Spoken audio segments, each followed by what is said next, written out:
Welcome to the Pat Mayo Experience, Week 14 rankings debate, each position. Remember, the stuff is going to change. We don't know all the injuries right now, and where this is such a critical week, we want to get everything absolutely right. So if you want my updated rankings, I'll try to have them updated at the end of, well, Wednesday night, Thursday morning, Thursday before the game. I'll probably take, Friday and the rankings update off because there's no games on Saturday. Then again Saturday, then again Sunday morning after the inactives, just so you have the full picture. If you had checked it out last week, you would have saw Peyton Barber skyrocket up the ranks when he was announced as the starter. It's that last second attention to detail. It's going to win you a fantasy championship, and you need to get through the first round if you have any chance of that happening. So DKPlaybook.com or on my Facebook page, facebook.com/thepme, or just check me out on Twitter. I'm always tweeting it out, especially before when the games actually start, just to give you that last second edge to make sure you have your lineups set properly. Don't forget to give the episode a like. That's always very helpful because more people need to see, well, not my rankings so much, but the rankings of Jake Ciely from Roto Experts and the Fantasy Sports Network and Fantasy Radio. What's going on, dude? Well, not too much. Yeah, I got this. I actually had somebody last week, and they're like, "Oh, I see your ranking for Alfred Morris moved like 15 minutes into the game on Thursday night. I guess you're trying to cheat the system." I'm like, "No, you didn't just check beforehand." He's like, "Well, I didn't check since 7 o'clock." Oh, thanks, idiot. Happens. I mean, I didn't move my rank of Alfred Morris. I had him at like 40 because I was wrong about every single thing I said last week. Look, we've been definitely it hasn't been very easy to predict the Cowboys' backfield this year. Let's be real. Well, I mean, when Zeke was playing, it was just, hey, play Zeke. That was super easy. I wish we could go back to that. That would be nice. Yes, of course that was. But I meant since then. And then, you had the people like, oh, well, it's all about game flow. Well, how come the game flow against Atlanta Falcons that Rod Smith didn't have a target and didn't barely have any touches at all, and Alfred Morris just kept leading the way? Well, they were just blah, blah, blah. And it's just, all right, whatever. You apparently knew ahead of time. That's why everybody started Alfred Morris last week. Let's talk running backs. This is going to be the critical spot, and you're going to have your guys that you're going to run out through your lineup because they get all the volume. Then there's a bit of fringe guys, and now we have a lot of injury concerns thrown into the mix as well, which could really propel people up the rankings or really take them out of it. It's going to come down to a last-second call. Hopefully on the Friday injury show, we can have most of this stuff sorted out. But number one in my rankings, as he is every week, it's Le'Veon Bell. Todd Gurley's going to be number two. They're the number 1 and 2 running backs overall this season. They get all the volume. They're basically game script independent because they could be winning, they could be losing. These guys get the ball every single time. I know it's a rougher matchup for Gurley, but I don't really care. It's not like I'm sitting them. Then Alvin Kamara, LaShawn McCoy, Melvin Gordon. You have ranked El Diablo, Mark Ingram at number 6. Leonard Fournette. Because he's in fuego. Yeah, Kenyon Drake, Lamar Miller, and then I got Gio Bernard coming in at number 10 for the Bengals. So the guys that I have assumed in right now in terms of what's happening in terms of injury, I have Adrian Peterson in the rankings, Charkandrick West in the rankings. Guys I have out of the rankings would be Doug Martin, Amir Abdullah, Joe Mixon, Damian Williams, and Mike Tolbert. For some reason, I have Aaron Jones listed as out here. He is not out. He's actually playing, as he came back last week and played a full 2 snaps. But those, I mean, let's say Doug Martin comes back. Obviously, I have Peyton Barber now ranked at number 20. He would fall down that list quite a bit because I have no idea how that split situation works out. Like, if Doug Martin plays, I would still expect Barber to maybe get like 55 to 60% of the snaps, but I can't even guarantee that. And then I don't even know how good he's going to be. I'm with you on that. I would expect Barber, this team to kind of say, like, hey, look, maybe we have something in Barber for going forward. Doug Martin's been injured. He's only been good 2 out of the 5 seasons he's been in the league. Maybe we just move on, which is probably going to happen anyway. So you would expect all that. But at the same time, we can't guarantee any of it. And if Doug Martin's back, I don't want to put a single Buccaneers running back in my lineup to try and either take me into the playoffs or continue through the playoffs. Well, the big thing is going to be is, yeah, I mean, you probably can't play any of them. Let's say Doug Martin sits, though. Do you think that 20 is a fair ranking, or should Peyton Barber be higher? I think that's a fair ranking because it's in PPR. I would have him higher in non-PPR, but I can't get away from like Dion Lewis. I'm a big fan of Mike Davis. I have been since the draft. I was one of the highest people on him for that draft. That is my number 5 running back, and that looked like a huge wild miss until this year. But I'm looking at everybody you have in front of him. I don't see how you can rank him any higher than that in PPR. I mean, he did have 4 catches last week. That kind of worked out. I thought the Charles Sims would sort of monopolize all the backfield target share, and he did get his passing down snaps. They weren't afraid to throw to Peyton Barber, and I think a lot of it had to do with, like, Jameis didn't look like he was throwing, like, half Phillip Rivers, half Matt Stafford last week. Like, clearly his shoulder was still kind of injured. Yeah. Oh, but the thing is, it's not so much Peyton Barber not catching, it's just the guys in front of him and what they can bring. I suppose so. If you had to bet on one of the guys playing, would it be Doug Martin or Joe Mixon? Because I would actually bet on Doug Martin since he's actually had like now 2 weeks to recover. Mixon working on the short week suffers a concussion. I doubt we're going to see him this week. You just said it. That's exactly what I was going to say. I would bank on Doug Martin before I would. I'm hoping for Joe Mixon because I have him in a decent amount of my leagues, but as you mentioned, it's Monday night. He's got the quick turnaround. It's only 1 day less, but there's a lot of protocol that these guys have to go through even once they've been cleared. So it's just generally that time frame, just the amount of days, because you have to go through days of protocol. I hope for both. Actually, I don't really care about Doug Martin. I actually hope he sits. So the exact opposite, what I expect to happen, is what I want to happen. So what do you? I'm working under the impression that Joe Mixon's going to sit, and if you would use Pat and Meany's Yahoo pickup trick from Monday night, where you could just pick up handcuffs and then drop them if you want to, if no one gets hurt. I ended up just taking James Conner and Gio Bernard for the Monday night game, and all of a sudden, I have a starting running back, and you know, it could pay huge dividends here at least week 1 of the fantasy playoffs. Do you think I'm too high on Gio Bernard at number 10? Because I'm thinking it's PPR, it's a decent matchup up against the Bears, and I could see him getting like 4 to 5 catches here.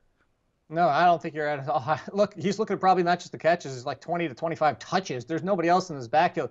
Obviously, they'll bring somebody up or maybe sign somebody, but I think that's a great ranking. I would consider him an RB1, especially in PPR with no Joe Mixon. It's funny. I actually gave you credit. I brought that up during On Target yesterday, and I said one of the very first seasons we've ever done together, you talk about you, Pat Mayo, with me, and I said we brought up the fact that I give you credit for this is about talking about Monday night. If you're in those leagues where you have a spot that's still open, somebody that hasn't played or whatever it may be, and you can still pick up those guys in the Monday night game.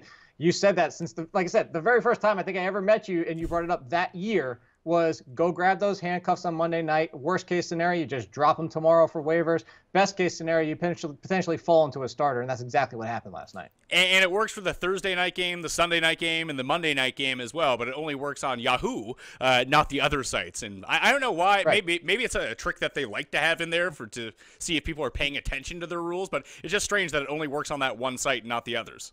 It's true. There's like the other sites, like I play on ESPN for my home league, and as long as you have somebody who hasn't played yet, or is that maybe their team's on a bye, which there weren't any this week, but you know, maybe you had Brandon LaFell, you drop Brandon LaFell for Giovanni Bernard because you can still do waivers on Monday, in my league at least, because they don't lock until they've played.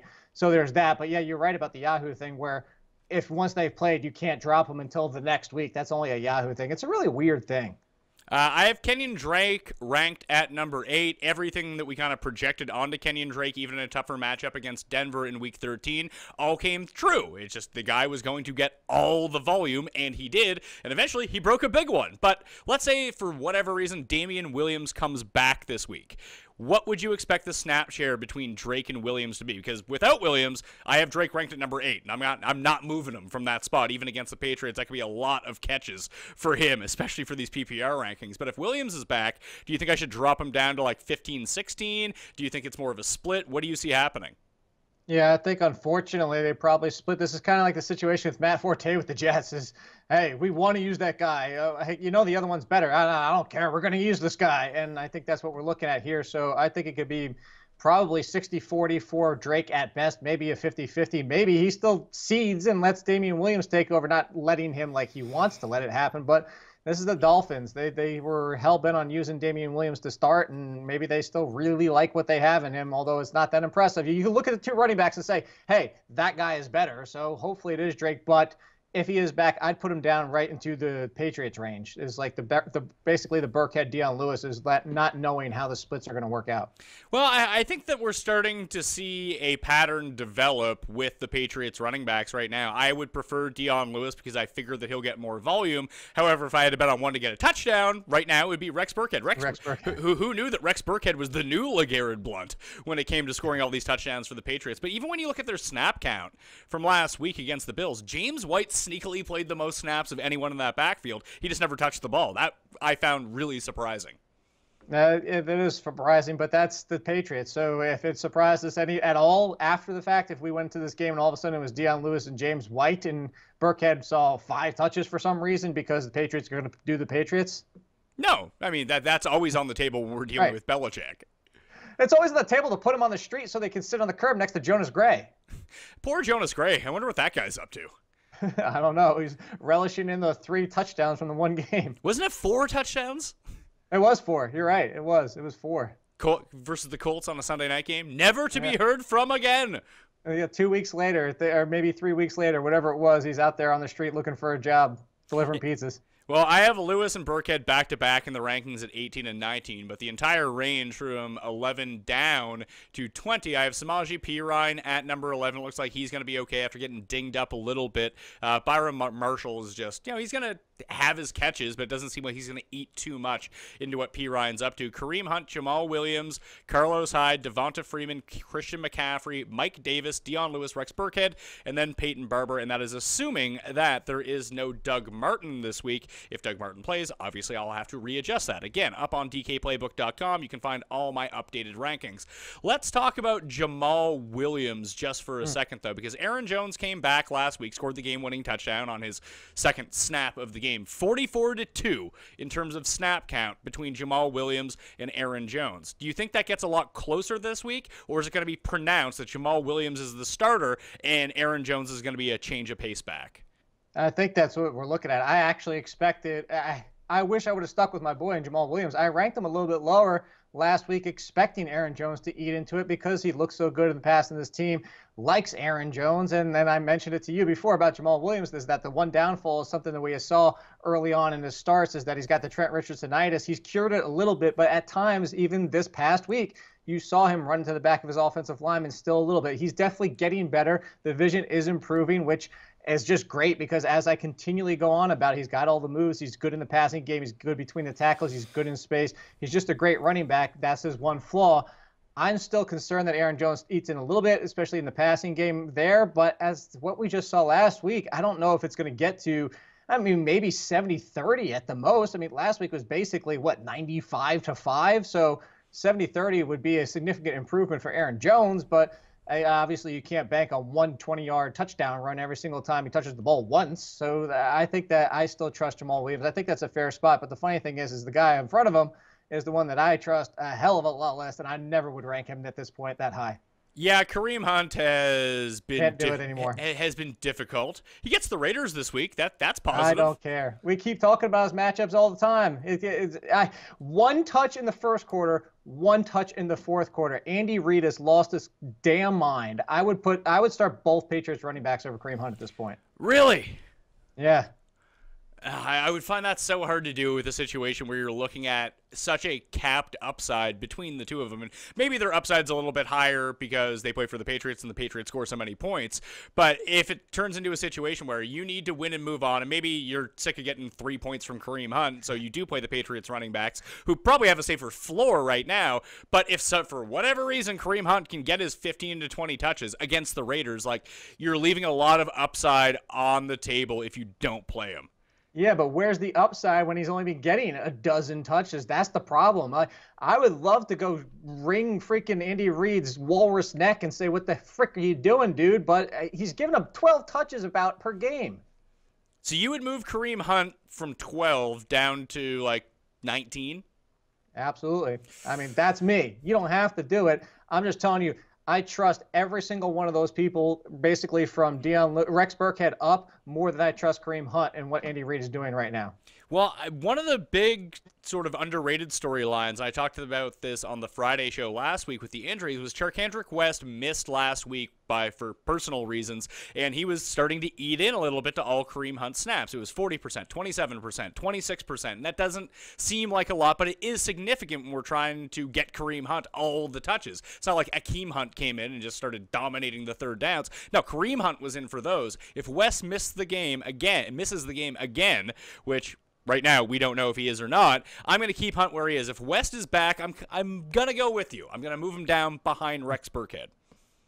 Fair. I'm doing it either way, but I understand what you're saying. All right. Anyone else in that range? You want to talk about Mike Davis for a second, or look, he plays Jacksonville. Jacksonville. The next 3 weeks for the Seahawks go Jags, Skins, and Cowboys. 3 run defenses that aren't. Is the Rams? No, it's the Rams. Yeah, not the Skins. Sorry about that. The Jags, the Rams, and then the Cowboys. 3 defenses. Well, I mean, people think that the Rams defense is really good, and it is, and so is the Jags, but they're not great against the run. And, even with or without Sean Lee, you can basically do whatever you want to the Cowboys defense, unless you're the Skins on Thursday night, and then who knows what happens there. But those are 3 very positive rushing matchups for Mike Davis. He was my number 1 waiver wire pickup at running back of the week, and Gio Bernard is number 2. Peyton Barber was number 3 for reference there. But I like him. I like that he's actually getting involved in the passing game, too. Like, when you look at the snap share from the Sunday night game, like, McKissick only played 9 snaps. That really surprised me. Yeah, and that's what you have to like about Mike Davis here. Look, the Seahawks have been looking for a solution at the running back position this entire year. And the thing, to go back to what I was telling you about with the draft profile, what I said about Mike Davis, he's got a great low base. He ran a sub 4.4 at his pro day, and a lot of people complained that it was a pro day and all that type of stuff. But you're seeing it on the field now. You're seeing that burst. He makes that one cut and just explodes. He's kind of in a different way of like how Le'Veon Bell just kind of stands behind the line of scrimmage and then all of a sudden just takes off once he's ready to go. Mike Davis waits for the one cut and then kind of does that. And that's the appeal that I've always seen in him, is that he can just get up to speed and then explodes and takes off and he's gone. And he's very decisive in that fact. And I think that now, with the addition of Dwayne Brown, who's been doing a terrific job for this team, I forget who tweeted it out, but somebody was showing the difference between Russell Wilson time in pocket with and without Dwayne Brown, and it was from the 5 worst to the top 5 in the league. It's also helping the run game. So now that they're turning to him, and you mentioned it, J.D. McKissick barely saw touches. Eddie Lacy's a forgotten man. Thomas Rawls has never come back since that injury when he took over for Marshawn Lynch. I think this is Mike Davis's job. So as long as he can stay healthy, that's always been his problem, even going back to college. And that's part of the reason he's been not heard of since the 49ers drafted him. If he can stay healthy, I think he's a locked-in RB2 the rest of the way. Yeah, I would agree with you there. 21-30 in terms of the rankings. I have Jordan Howard at number 21, Tevin Coleman, Alex Collins, Jerick McKinnon, Marshawn Lynch, DeMarco Murray, Theo Riddick, Alfred Morris, Latavius Murray, and Duke Johnson. This is a very tricky range for me. I might need your help trying to mix and match these guys a little bit better. But as my producer, Paul Shagg, would say, that I should start ranking Jordan Howard in worst place, because every time that he plays him in DFS, it's over. The guy scores like 2 points. I was about to bring him up anyway. I was going to say, is there anybody more game script dependent than Jordan Howard right now at running back? Well, that's not good when you play on a team that always loses. Exactly. If they are in contention or with the lead, Jordan Howard feast. If he's behind it all and they're passing it, forget about him. He's a ghost. And that's the sad thing about it, is Jordan Howard is still talented, but they just don't use him at all in the passing game. And it's not like he's terrible in the passing game, but those drops earlier this season haven't helped this cause of getting more opportunities in the passing game. This is a game against the Bengals, probably expecting them to be down. So I don't think this is too bad of a ranking. I think it's tough to trust him in your playoffs against a matchup like this. I think it's tough to trust anyone in this range of 10 guys and anyone below this, because you can kind of make a case, hey, here's the upside of it. Here's how it could positively work out for, like, let's take Alex Collins, for example. I have him ranked at number 23. When we look at this matchup, it's against the Steelers, and they're not going to have Ryan Shazier.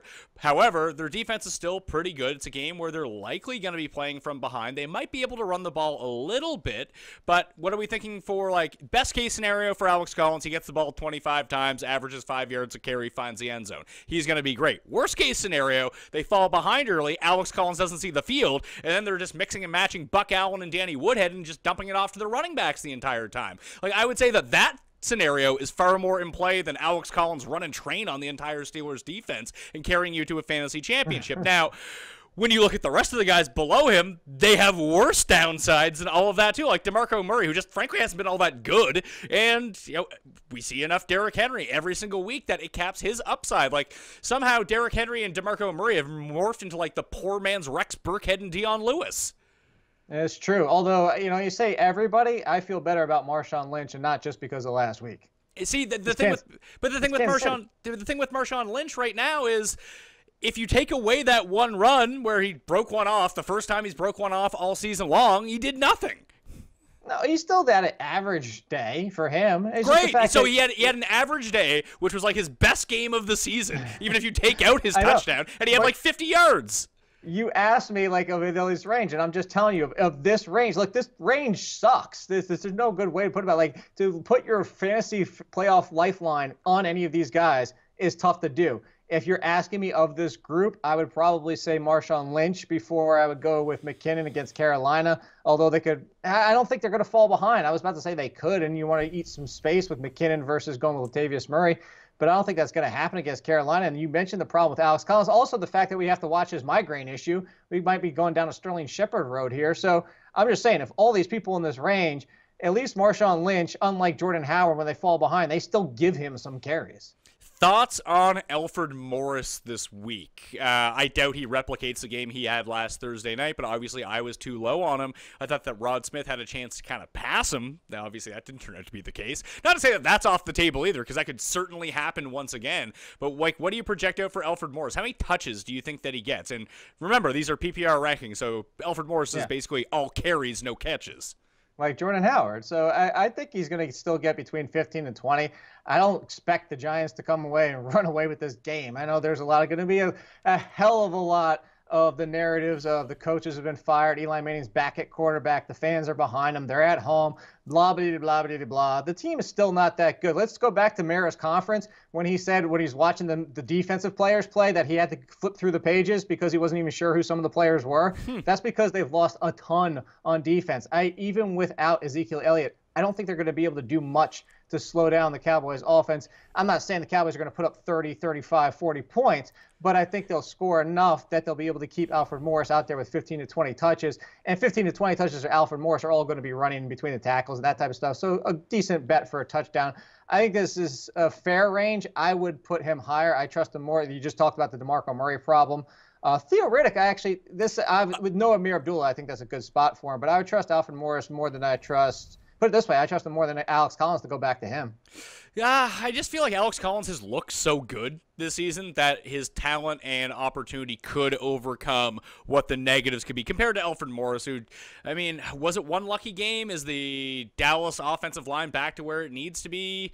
Maybe I just don't like Alfred Morris. Maybe that's the entire thing. And this is not a revenge game, so maybe he doesn't have that extra incentive to really go off. But I feel like if he's not going to get like 25 carries, I don't want to say he's useless. He's going to get you some points, but I really feel like that there's going to be some capped upside there. But if Amir Abdullah doesn't play, and this is kind of what I wanted to get to with Theo Riddick, should I move Theo Riddick higher? Just because his floor is going to be so high, and it's a great matchup.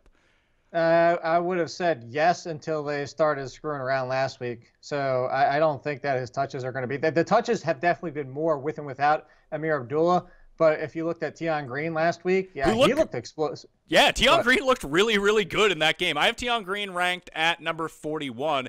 If we get definitive news that Amir Abdullah might be out, I might be inclined to move him up a little bit too.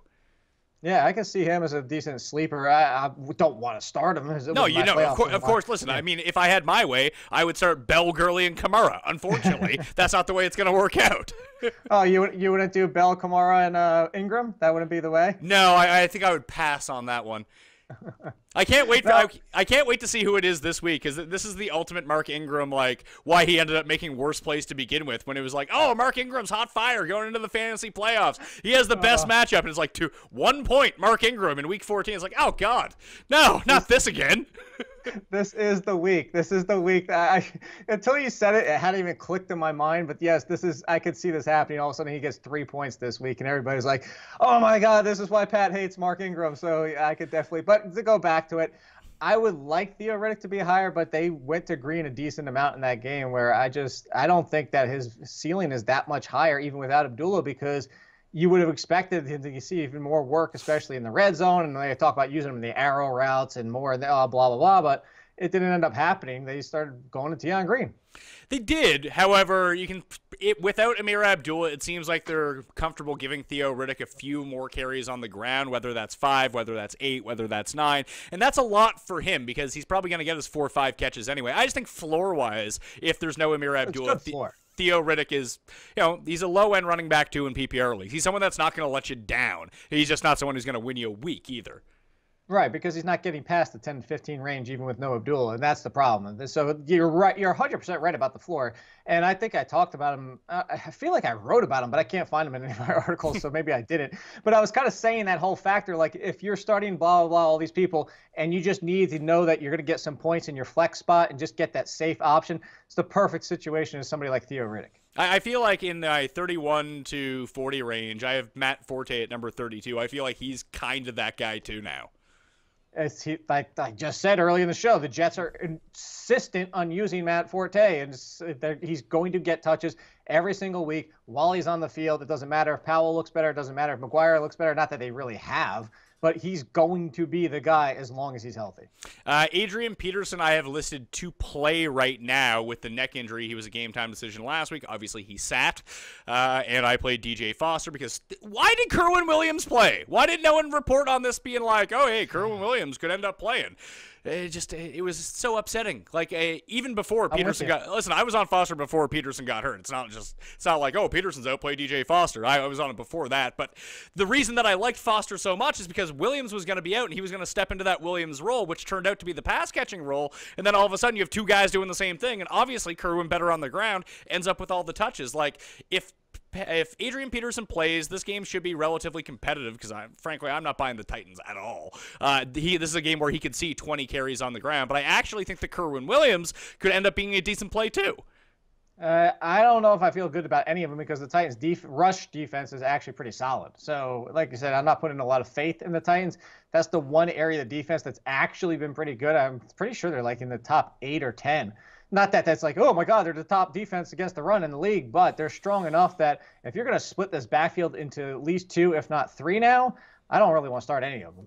You might end up having to start Peterson just based on the fact that he could score. If I got to the playoffs, there's no way that I have Adrian Peterson as somebody I need to start. That's probably true. He's sort of like I never thought I would say this, but Adrian Peterson's essentially the poor man's Latavius Murray. Hey, he got usurped by him, so why not? Yeah, listen, Latavius Murray is, for as much as we kind of laughed at like his talent coming in, like, oh, what are you spending all this money on Latavius Murray for? In the sort of role that he's playing with Minnesota right now, he looks really good. I got you, Pat. This is my friend said this over the weekend during the game. This is the best way to describe Latavius Murray, and credit to him. My friend's name's Tim, by the way. He said Latavius Murray just doesn't know that he's not supposed to be good. Hey, sometimes that's half the battle. It is. He doesn't know that he's not supposed to be good. He's just out there producing. He doesn't know he's not supposed to. 2 more situations I want to talk about. One is this Houston situation. Obviously, Lamar Miller is going to get his. DeAndre Hopkins and Steven Anderson are the only 2 parts of the Texans passing game right now that aren't injured. Andre Ellington played a bunch of slot last week, and it looks like Bruce Ellington is verging on already being declared out for next week. No word yet on Will Fuller. No word yet on Braxton Miller, who's dealing with a concussion, and he'll be forced to tell the truth, which means Andre Ellington could just be playing receiver for the Texans, and if you're in a PPR league, that could be good for like 7-8 targets. Definitely could be. Yeah, Steven Anderson, both of them were in the slot a decent amount, and more so Ellington at times. I was watching that game because I was checking in on Lamar Miller, and I was like, what the heck is in the guy on the field when they were screwing around with Alfred Blue? So that's a concern for Lamar Miller. But as you mentioned with Andre Ellington, he was out there with Blue, and he's out there in the slot. He's out there used as a wide receiver. So if you're going to chip in another 5 to 6 catches to whatever touches he's going to get outside of that, I think that he could be a flex play. To go back to the Adrian Peterson, I'd rather trust Ellington than Adrian Peterson in the PPR league this week. I want to hear more about the injury report. I'm hesitant to rank. Obviously, if Will Fuller and Ellington are playing, then obviously Bruce Ellington are playing, then obviously not. Yeah, so I'm waiting to hear more of that. That's one of the names that's going to get adjusted either up or down. Right now, I have him sort of like, if everything remains how we see it right now, then that's where I would have him ranked. If all those guys end up being out, then he probably will end up cracking. I mean, there's really no difference between him and Theo Riddick at that point. No, absolutely. I actually think that I feel even actually, I was going to say I still feel better about Riddick, but it's close. It's very close. Although, hey, you know what you're going to get is I'm getting this on Twitter right now. Everybody wants to freaking Ronco their lineup. Set it and forget it. Like it's Tuesday, people. Come on. Yeah, and there's enough injury concern across the board here that it's going to be super tricky. Receivers a bit tougher because there are just some bad matchups that guys have, and you're like, oh god, there's no way I can bench this guy in the first round of the playoffs. Can I? Do I have better options? But we'll talk about that in a second. The last situation I wanted to talk about, I asked Meany about this yesterday, and you have to start one Eagles running back. Which one is it? It's Ajayi this week, I guess. It's Ajayi. I actually wrote him up as a sleeper for when my rankings come out at midnight. I think that Ajayi is a sleeper this week because of the matchup. And look, I've been the one railing against him the entire time, saying I'm not trusting a running back with 9 touches and 7 touches and 8. There's no way. But if this is the one game where, to go back to his first game with the Eagles, if he can take that 30-yard run or 40-yard run for a touchdown, maybe even get up to double-digit carries, maybe this week, this is the matchup for it. I think that if you want the ceiling, Ajayi would be the one to use in this backfield. Outside of that, I still want to avoid all of them if possible. Yeah, I have Ajayi at 34, Blunt at 42, and Corey Clement at number 46 in the rankings because I don't want to play any of them because I just don't know what's going to happen back there. Matt, if you think that the Eagles are going to come out and stomp the Rams, then Blunt would probably be the play. I think this game's I think this game is going to be a little bit closer though. And that's why, exactly, and that's why I'm going with Ajayi here. And the fact is the Rams have actually been bad against the run this year, surprisingly enough, despite the fact of how good it was against the run last year. It's a big flip for them in that one area. Let's move to receivers. The one thing that I'll say off the top is when I initially did the rankings, I had Juju Smith-Schuster in the rankings. Obviously, he has now been suspended, so I have to take him out of the rankings. If you check the update on DKPlaybook.com right now, you will see that Martavis Bryant has moved up and Juju Smith-Schuster has moved out. But that's where we'll leave it for right now. Guys, I have in this week. I have Rashard Matthews as playing, Amari Cooper as playing. Obviously, Michael Crabtree has returned. Guys, I do not have playing as of this moment. Will Fuller, Alan Hearns, Kelvin Benjamin, Chris Hogan, Robert Woods, John Brown, Bruce Ellington, and Braxton Miller. Jeremy Curley out as well because he's still dealing with the steroids problems. He's hulking up. Or at least he tried to hulk up, and then he got caught. Speaking of Hulk, is Chris Hogan just never coming back, ever? I think they're so far out in front now that they're like, screw it, we'll just save him for the playoffs. Is he even going to come back then? I mean, this is the most mysterious thing ever. Like, he got hurt, and it was just like, it's a 1 or 2 week injury, and all of a sudden, boom, gone. Nobody's talking about him anymore. Yeah, like he's not even practicing. Like, it doesn't even. You're right. It doesn't even look like he's. Don't get updates. But if they win every week by 25 points, who cares? I'm not saying that. It would just be nice to know, like, people, for fantasy purposes, we could have moved on a couple weeks ago. Like, you could have just dropped him if we knew he was never coming back. Okay, well, let me ask you this. A guy has been dropped in a whole bunch of leagues, rightfully so, because we didn't think Aaron Rodgers was coming back. If Jordy Nelson was available in your league, do you think you'd pick him up right now and play him for next week? Oh, I would pick him up. I don't know if I would play him right now. I'd probably save him for the championship game if possible. The thing is we talked about this before, and I brought this up during On Target, and a lot of things is Jordy Nelson was touchdown reliant as anybody is in the league to start the season with 6 in the first 4 games. He wasn't over 75 yards the entire season before Aaron Rodgers got hurt. So even if Aaron Rodgers is back at quarterback, I don't know how much I trust what Aaron Rodgers is going to be in his first game back, and I don't trust that Jordy Nelson hasn't kind of turned into the number 3, even for Aaron Rodgers. Like the snaps in the game script are just not going to keep him in that role. So I don't know if I could trust him in Week 15. I don't know if I trust him, but I'd rank him inside. If Aaron Rodgers is actually starting next week, I'll have Jordy Nelson inside the top 30, probably top 25. Ooh.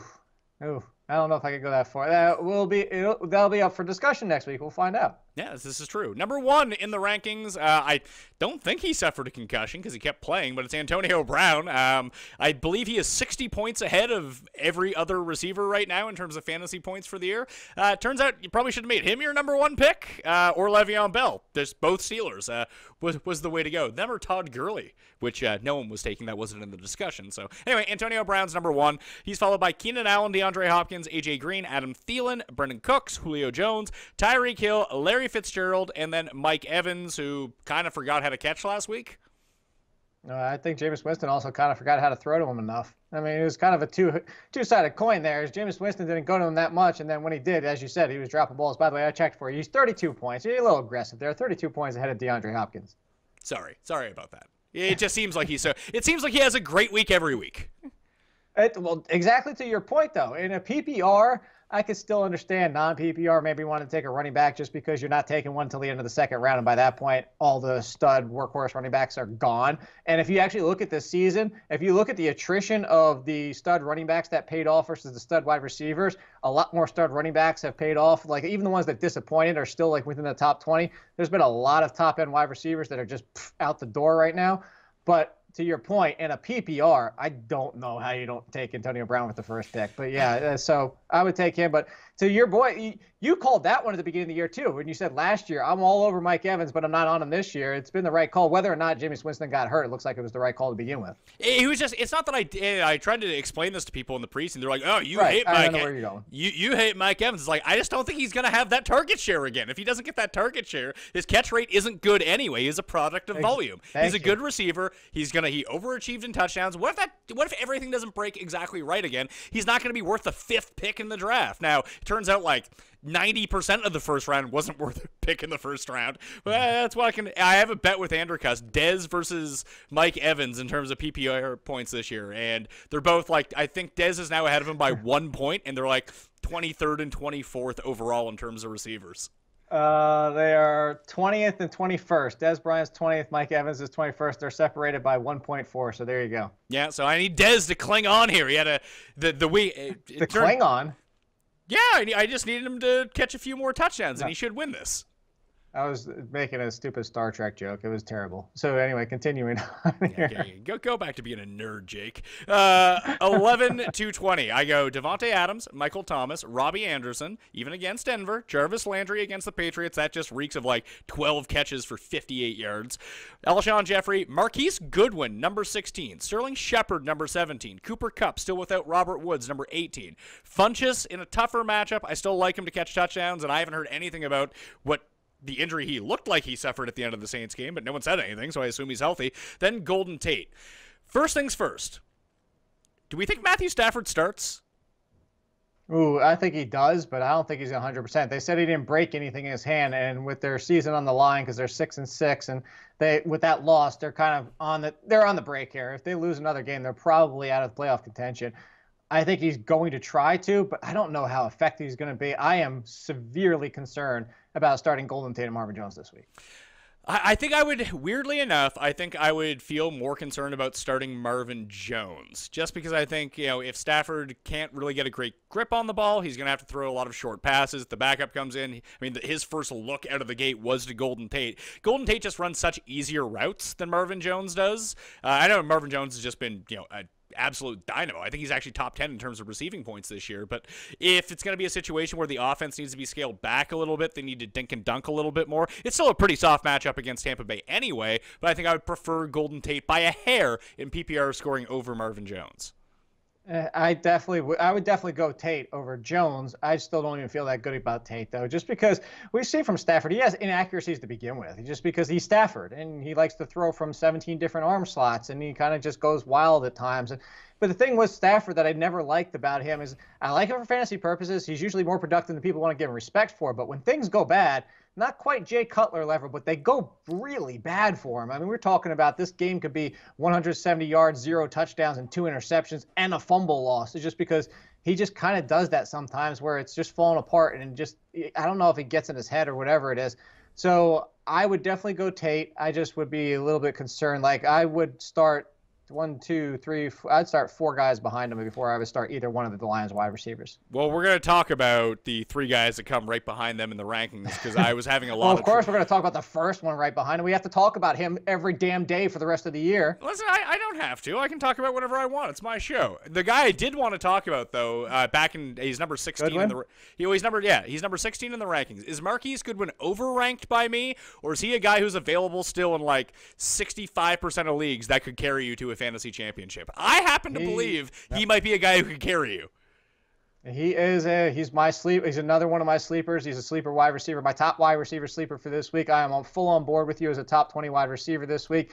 The biggest thing about Marquise Goodwin, he's averaging nearly like 20 yards per catch. He gets 2 catches for 80 yards, 3 for 90, and a touchdown. Well, guess what? Garoppolo comes in and starts peppering him with targets, and all of a sudden he's catching 7 or 8. So if he's going to get that on top of his big playability, on top of the matchup, which guess what? is one of the biggest big playability games, who gives up the most 40-yard plus receptions in the year. I'm all over. Marquise Goodwin is going to win people some leagues, as you just said. Yeah, I think that he is basically low-rent Robbie Anderson, which is still really good. Yeah. Which also means that we're both on him and just pumping him so hard that all of a sudden he's going to get 2 catches for 10 yards. It's all right. We'll go down with the ship on that one. I have no problem with it. I love Marquise Goodwin. All right, the 3 guys we really need to talk about, we'll talk about them in order, too. I have Josh Gordon ranked at number 22. I was dead wrong on Josh Gordon. I thought he'd be rusty. I didn't think he'd be used all that much. Turns out he's like the only guy that they designed plays for last week in Cleveland and just threw to him over and over and over, and it was a brutal matchup. I mean, I think people are overrating a little bit. Like I pointed out to Meanie on Monday's show that D.D. Westbrook scored more fantasy points than Josh Gordon did on Sunday, but that seemed to elude a lot of people just because people were so pumped about Josh Gordon. But now he walks into a really nice spot against the Packers. Chances Josh Gordon lets everyone down this week, what would you put it at? I'd still put it at 50-50, but it's not so much because of Josh Gordon. It's because of DeShone Kizer. If you looked at it, look at how many pass attempts that went Josh Gordon's way, and look how many Josh Gordon caught, and go look at the plays and tell me whether they were Gordon's fault or Kaiser's fault, because they're all Kaiser's fault for the ones that he didn't catch, because they weren't catchable, and he's throwing them in coverage like the guy's draped all over him, and he's like, I'm going to throw it to him anyway. Josh Gordon can catch that. So if Josh Gordon lets you down, the potential is there, because Kaiser's a terrible quarterback, and he's just terrible decision-making, overthrows his wide receivers, and Josh Gordon's lucky to do what he did last week. So I was with you. I expected a little bit more rust than that, no matter how good in shape he was and freak and talent and all that type of stuff. I expected him to come on more this week, especially with the matchups, the one last week and now this week on top of it. So I still think this is a good ranking, but there is the potential to be let down. But like I said, that's more on Kaiser's shoulders than Gordon's. Okay, Doug Baldwin is the next one I want to talk about. He is traveling to Jacksonville, and normally I wouldn't be too concerned about it because Doug Baldwin would be in the slot and he would get away from Boye, he'd get away from Jalen Ramsey. However, that game that Jalen Ramsey said he was going to be out for and then ended up playing against Arizona 2 weeks ago has kind of thrown my mind into a big loop on this one, because what did Jalen Ramsey do? Oh, he followed Larry Fitzgerald into the slot and completely shut him down. Is that what's going to happen here? Because Doug Baldwin has to be the scariest player to play this week. I think that's a big potential to have happen. And when you have him right there and you're looking at the names in front of him now, again, because of the hand with Matthew Stafford, I would start Doug Baldwin over the Lions wide receivers.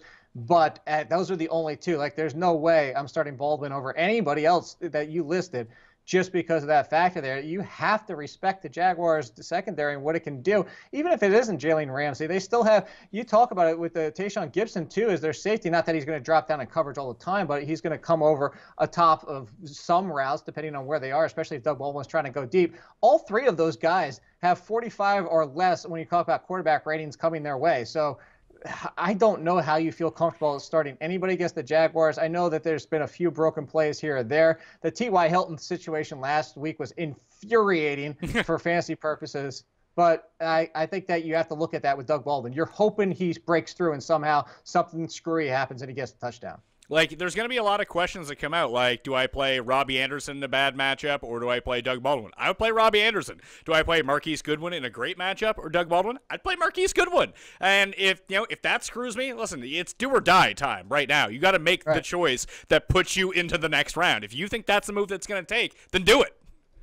Well, and Denver's defense has fallen back a little bit. Not that they're all of a sudden, hey, go attack their defense, but the loss of Derek Wolfe on the defensive line and their defensive tackle, his name's escaping me right now, is part of the reason that the running game was so good last week. But also, it's affecting it's the trickle-down effect. If you're not getting pressure to the quarterback, you're not getting pressure in the backfield, it's going to put more pressure on the defense. And I know Talib's back, and that was a factor last week too, but it's not that top-end level of where it's like, oh my God, stay away from him like it is the Jaguars. So that's why I'm with you. I would play Robbie Anderson over Doug Baldwin as well. Would you play Goodwin over Doug Baldwin? Yeah, I would. Okay. I told you the only 2 people that you have higher than him that I wouldn't are the 2 Lions receivers. Everybody else I would. I think I want to hear more about Matthew Stafford and adjust later in the week. If they're saying he's throwing the ball fine, I don't know how that hand wasn't broken. Did you see it? He had freaking bloody knuckles and could barely lift it. I mean, listen, I got the shit kicked out of me one time, and I broke my cheekbone, I broke my eye socket, I broke my nose, and like the first 2 days, I couldn't see out of my eye. Then the swelling went down, and I could see again. Maybe if it's a bone bruise, maybe it clears up a bit, gets back to normal. And he's not going to be. Did you try to take on a semi truck? What the hell were you doing? Run in my mouth like I do. Oh, okay. It happens more than you'd think. And in Canada, there's more fisticuffs going on. Yeah, had one too many Labatt blues. Labatt blues? Yeah, that's what happened. Too many Labatt blues. Anyway, the next guy on the list, T.Y. Hilton at the Buffalo Bills. I got T.Y. Hilton wrong just like you did last week. Did not expect him to catch a touchdown against Jacksonville. Now, other than that touchdown catch, he did nothing. And I put this poll out on Twitter earlier was, would you start T.Y. Hilton or would you start Doug Baldwin if you had to start one of them? And the people are leaning towards T.Y. Hilton. However, I mean, that was the first sort of in-between game he had all season long. I think he only ended up with like 43 yards. I know that Tre'Davious White is probably going to be out with a concussion for the Bills. It's a softer matchup. The Bills can jump out ahead in this game. It's going to force the Colts to throw, and Baldwin is in the all-time like worst spot possible. And I don't even know how much I trust T.Y. Hilton. You might have to play him because he can go absolutely bonkers and win you this week, but would you play him over Doug Baldwin? No. And it's outdoors, and it's not on turf. I don't know. I don't feel good about it. I'm actually, you know what I would love to have happen? I would love to be like snowing or rainy or super windy in Buffalo so I could just have the decision made for me. But as of today, if everything's perfectly clear, I got to tell you, that for what happened, you mentioned Larry Fitzgerald and that whole situation with Jalen Ramsey, I think I would go T.Y. Hilton barely. But if you want to say Doug Baldwin, it's so close to me. I mean, it's a thread for me. The big thing is, and we saw T.Y. Hilton do this last week. He kind of got in between the coverage. He was able to outrun Jalen Ramsey, get to the house. The one good thing that Doug Baldwin does is and we've kind of talked about this over the years of why he catches so many touchdowns, is that like within the space of 5 yards, he's very good at like first step and creating instant separation. Then you can just get him the ball. So his ability to catch a touchdown against Jacksonville, I don't think is out of the realm of possibility here. I don't either, but if you're looking at the fact of what Jimmy Graham's been doing in the red zone, the touchdowns that he's getting, and then the one area where you can attack the Jaguars is by the tight end, I just have a feeling that it's going to be on Doug Baldwin's shoulders to do it, because I have a feeling that the play calling, Jimmy Graham's ability, that's going to be the first read or even first or second read, and he's going to be the one getting open. So I'm just worried that this might be like 2 touchdowns for Jimmy Graham, and those are the only 2 passing touchdowns on the day. Okay, I don't want to go through the rest of the wide receiver list here, but are there any sleepers that you're looking at or guys that you think I have ranked too low or too highly? Jamison Crowder's way too low. Jamison Crowder can't catch. Jamison Crowder doesn't need to catch. What? Let's go back. Let's play the tape. Let's go all the way back early in the season when he wasn't 100%. And guess who he was facing? The Dallas Cowboys. And what I say about that is you attack them out of the slot because everybody out of the slot beats up on the Cowboys. Jamison Crowder's way too low. Yeah, and Jamison Crowder tried to beat up on the Cowboys last week. Couldn't catch, forcing picks. Yeah, but guess what? If you look at it this week, what did the Chargers do? Just like the Cowboys. You attack the middle of the field. Yeah, but they've been a lot better over the middle of the field since Denzel Perriman came back. Not enough better that if you look at what's happened and the way that he gets used, and that was my point, is that you look at where he attacks over the middle of the field, out of the slot against the Cowboys, and there was, as you said, the catch. If it wasn't for the problem of like all of a sudden he was dropping passes last week, he would have had a much bigger game. That's why I was drawing the parallel here. I know they've been better with Perriman. They're still not great enough that if you're not going outside, you're not going to Dox and going on Casey Hayward. So where's it going to go? It's going to be Jamison Crowder. That's me. I'm very high on Jamison Crowder again this week. I mean, I could bump him up a few spots, but I still think I'd play. I mean, Mike Wallace has been sort of like sneaky good over the past few weeks. He's the only Baltimore receiver doing anything. He's catching all their touchdowns. I'd rather play him. I'd rather play Jermaine Kearse. Sammy Watkins? I'd rather play Sammy Watkins this week, yeah. I think that game's going to be a shootout. I really do. Ronald Darby's back, dude. Ronald Darby's been really good, and Sammy Watkins can beat anyone on a one-on-one play. Just once. Not anyone. Last week in the matchup, the 2 snaps where he wasn't covered by Peterson, one of them was when he got the touchdown. The rest of the game when he was covered by Peterson, he had like I think 1 or 2 catches for 14 yards. Listen, I hated Sammy Watkins last week. I said play Josh Reynolds over him. I was wrong about that. But like in this matchup where One of the good things and one of the reasons why the secondary in Philadelphia has looked so good all year is because they keep getting immense pressure on the opposing quarterback. They're not going to be able to do that to Jared Goff at the same rate that they have been a lot of other teams. I think he's going to have time to throw, and if he has time to throw, I could see, listen, it's not like I'm ranking Sammy Watkins inside my top 10. I have him at number 34. Like, he's a very fringy wide receiver 3 to me, but I do think that he has upside here. No, that's fine. I'm just telling you what I feel about Crowder. And to go the opposite direction, by the way, you might as well just put Corey Coleman at 100 because Josh Gordon's back and Deshaun Kaiser thinks Corey Coleman's just a corpse. Hey, it's just all a rope-a-dope. They suckered us all into thinking Josh Gordon would get 15 targets a game. Now it's going to be the Corey Coleman show. I don't know that he knows he exists anymore. He literally wasn't looking at him. I will say I took Juju Smith-Schuster out of my rankings and moved Martavis Bryant to number 40, which is one spot behind D.D. Westbrook, one spot ahead of Corey Coleman. That seems about right, doesn't it? It's still, even without Jimmy Smith, it's still a tough matchup against the Ravens. Yeah, that's a good spot. All right, let's quickly fly through the rest of them here. Quarterbacks. The big one, Russell Wilson. I mean, that's the one that we need to talk about because that's the only real, I think, decision that people are going to have. Drew Brees on Thursday night is real iffy. So where do I have silly old Russell Wilson? I'm playing him. Number 5 in the rankings. He's too good to sit. Right. I'm sorry. It's not like the reason I would play Wilson over Breeze or even Wilson over McCown at this point, who's essentially like a fringy, like top 5 guy, the way that he's rushing in touchdowns, is we're still seeing Russell Wilson account for all his team's touchdowns. It's still at like 94% of all the Seahawks touchdowns this year have been through Russell Wilson. Now, whether it's him throwing it to Jimmy Graham because Jacksonville's still weak up against tight ends in the red zone, whether it's his rushing ability, like I would have a really tough time sitting down Russell Wilson if I needed to win a week. I don't care about the matchup. I completely understand that, and I'm not going to argue with you too much, especially like you said, when you get to this point, and it's the whole don't bench your studs, and you got this far with Russell Wilson, I find it hard to. I could see there being a case made for a few other people. Like you said, Drew Brees, I don't know if I would go that far either, especially because there's been games where, he's not throwing for touchdowns several times this year. They don't need to with Ingram and Kamara, but Alex Smith is tempting, but I don't know if I could get screwed. I would feel much worse about getting screwed over by Alex Smith in my lineup after what happened into the weeks heading into last week than Russell Wilson letting me down in my lineup. So I would go with Wilson over those as well.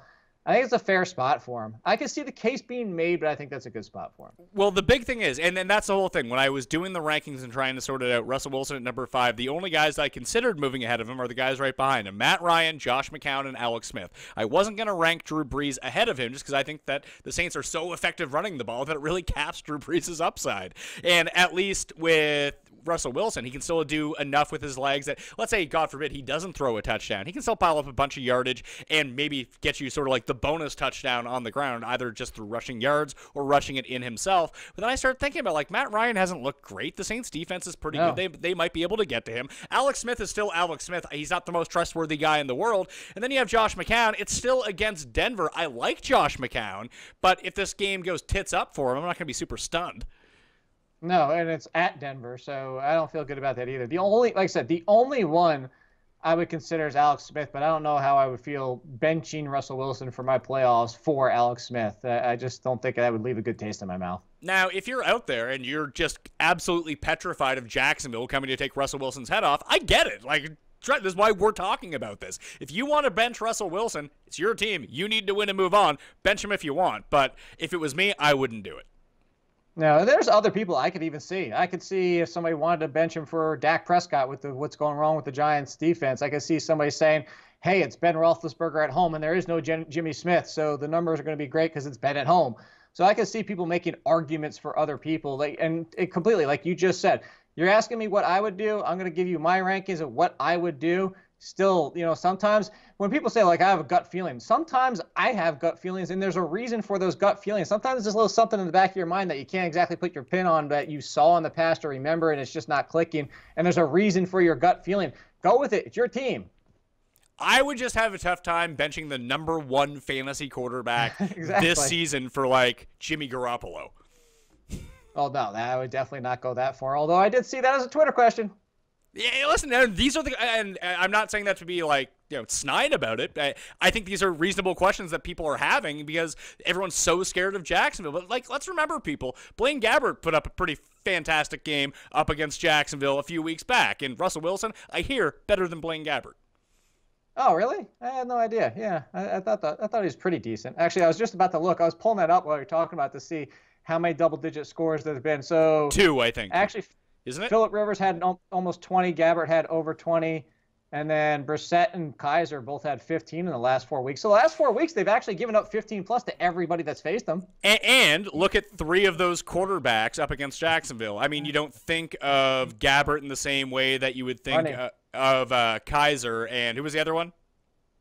Brissett, 36 rushing yards. Kaiser, 22 rushing yards. Brissett the second time, both times, 31 and 36. Yeah, and Russell Wilson's better at rushing. But Gabbert does rush the ball himself, too. Like, he's not afraid to get up and take off. So these rushing quarterbacks have produced decent fantasy days just as a floor against Jacksonville, plus the upside you get of Russell Wilson being awesome. I heard the rushing quarterbacks were banned. Yeah, he can't use them anymore. It's illegal.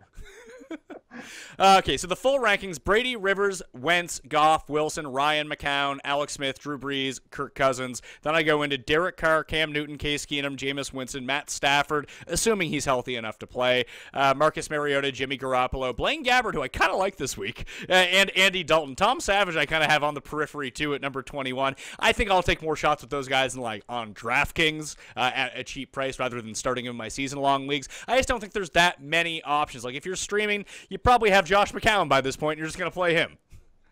Yeah, although I think I would put I definitely would. I'll have Ben Roethlisberger higher at home. Yeah, it could be a Le'Veon Bell game. And that's what we always say, but then he always shows up at home because that's the only place he knows how to play, apparently. All right, if you want to play Ben, play Ben. I never play Ben, and maybe I have a bad grasp of it because I never own Ben anywhere just because I don't want to ever have to deal with his headache. But, I gotta tell you, if I'm in the playoffs and somehow I'm in the playoffs and my options are Deshaun Kaiser or Ben Roethlisberger, I'm rolling Ben Roethlisberger. I like Kaiser this week. I think Kaiser's in a good spot against Green Bay. Yeah, you could like him all you want. There's no way I'm putting him in my lineup for the playoffs. Remember when we wanted Johnny Manziel in our playoffs? I won a fantasy championship playing Johnny Manziel, and I think he scored -3 points that week. I actually lost a fantasy championship that same week with him scoring -3 points. Sometimes you just have a good team and the rest of your team goes off and you don't need a quarterback. Eventually, sometimes that happens. You luck into it. Very quickly, tight ends. It doesn't look like, Gronk's not going to play. People keep telling me that Ertz is going to play. I don't think Ertz is going to play this weekend. I'm not going to lie to you about that. No, I don't think so either. It doesn't seem that way. And Trey Burton becomes a sneaky plug-in if you need help. Yeah, so I have Olsen and Delaney Walker in. I have Jordan Reed, Kobe Fleener, Zach Ertz, CJ Fedorowicz, and Vance McDonald out, along with Rob Gronkowski. He's the only one who's kind of like officially out right now. However, I have those guys not in the rankings. So I go Kelsey, Graham, Ingram, Walker, Cameron Brate at number 5, Hunter Henry, Kyle Rudolph, Jack Doyle, Steven Anderson coming off his 12-target game, and that is still assuming with the rest corresponding with the rest of the rankings that all those receivers sit for the Houston Texans because this is a really nice spot for a lot of volume for him. Then Vernon Davis, then Trey Burton, then Jesse James, Ricky Sealy-Jones, Austin Seferian-Jenkins, Jason Witten. If I am without Gronk or I'm without Zach Ertz this week, I am going Steven Anderson, then Trey Burton. You're going to get one of those two guys. Yeah, I'm with you too. Did you just call him Ricky Sealy-Jones? Yeah, isn't that Ricky Seals-Jones? Yeah. I appreciate that, though. Ricky Sealy-Jones, I appreciate that. Yeah, but but unlike you, he's Sealy like the mattress. Yeah, exactly. He spells it correctly, so my grandfather's an idiot. Is that what you're saying? Yeah, you're reading between the lines. Yes, that is exactly what I'm saying. I gotta say, I like Ricky. You know what? If he's out there, I would take Ricky Seals-Jones before I took Trey Burton, only because I know that Carson Wentz has already looked his way a decent amount, but Selleck gets back into the mix every so often somehow. I would still just go with the upside of that. I know it's a pretty good matchup up against Tennessee at home for the Cardinals. It is. Blaine Gabbert loves that guy. Sure, but Trey Burton, I'd just rather have Carson Wentz throwing to my tight end than having Blaine Gabbert throwing to my tight end. Again, if you love Seals and Croft, you can go play him, but no, I'm going with Trey Burton.